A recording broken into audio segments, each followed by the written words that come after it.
If you live in the Myrtle Beach area, you probably know the story by now. Two mental health patients, Nicolette Green and Wendy Newton, drowned in the back of an Horry County Sheriff's Office transport van last month after authorities say the driving deputy made a conscious decision to drive around the barricade and into floodwaters. The deputy driving, Stephen Flood, and the deputy with him, Joshua Bishop, both got out alive. Over the last 7 weeks, I've spoken several times with the family of Nicolette Green, especially her sister, Donella Green Johnson. But until Thursday, we hadn't heard from the family of Wendy Newton. Her kids, Allison and Charles, spoke to the media for the first time Thursday for about 10 minutes. It was after the first meeting of a Senate subcommittee organized to investigate the case and possibly change state laws regarding how mental health patients are treated. Today, Allison and Charles invited me to speak with them at length so they could share their mother's story. This is Wendy's story.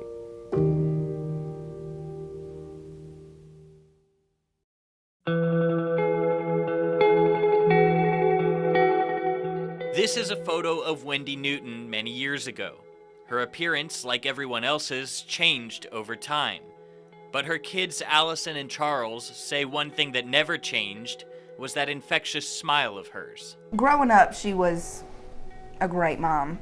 She was a single mom of three, me, my brother, and my other sister. She was the best mom you could ever ask for. She would wake us up at 3 o'clock in the morning and take us to go to Walmart and buy us whatever we wanted and then take us to Waffle House.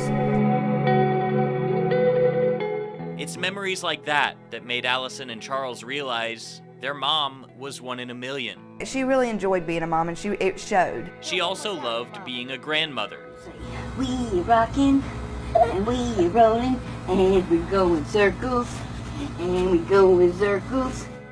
Allison and Charles have kids of their own, and they say spending time with them was one of Wendy's favorite things to do. Our kids aren't even old enough to be able to remember their grandma that loved them so much. Wendy's battle with mental illness started around 15 years ago. Her children say she battled bipolar disorder, schizophrenia, multiple personality disorder, and manic depressive disorder.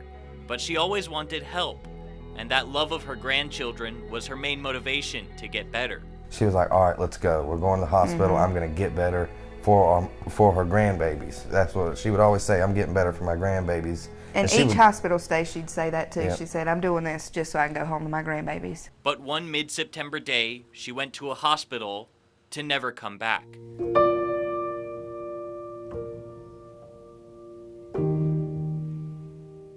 Wendy's mother, Allison's grandmother, was the one who would tell her what happened. She looked at me and she said, Allison, your mother's gone. And I said, and it shocked me. I said, what do you mean she's gone? For almost an hour I blacked out and didn't really know what was going on and just couldn't stop crying. Their mother's death, a wound. The salt in that wound was finding out how she died. They were alive in that van, and as it just filled with water, just the thought of it breaks me, because nobody should have to die like that. Nobody. It's really, I mean, it's unimaginable. Not even your worst enemy should die like that. And I wouldn't wish that on nobody. It's been nearly 2 months since that mid-September day. The Newtons still have to take some of their mother's belongings out of her home. Walking in and not seeing her is what Charles says is probably the hardest part of this whole process. And us not walking in with their glasses looking up at us saying, hey baby, that's one thing that I will never hear again, and it hurts a lot.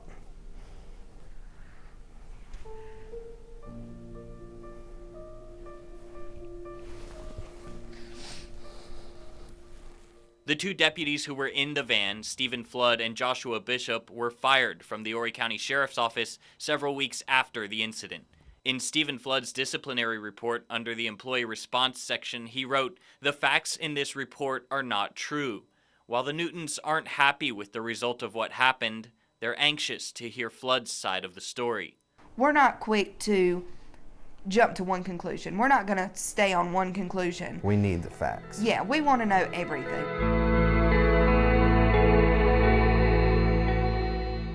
Their main goal now is to make sure no other mental health patient is treated the way their mom was treated. I have high hopes for policies to change, and yesterday's meeting went absolutely fantastic, and the senators are really to me it looked like they're ready to get the ball rolling. My last question for Allison and Charles during our conversation was the same question I finish every interview with.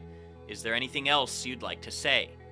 Charles wanted to share this bit of encouragement for anyone dealing with mental health issues. If you ever feel alone, don't feel that way, because you know Jesus is still always with you, and he'll always be with us.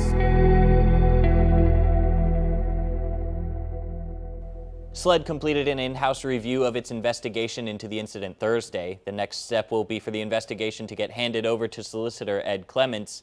From there, he'll decide whether any criminal charges will be filed. In the studio, Patrick Lloyd, WMBF News.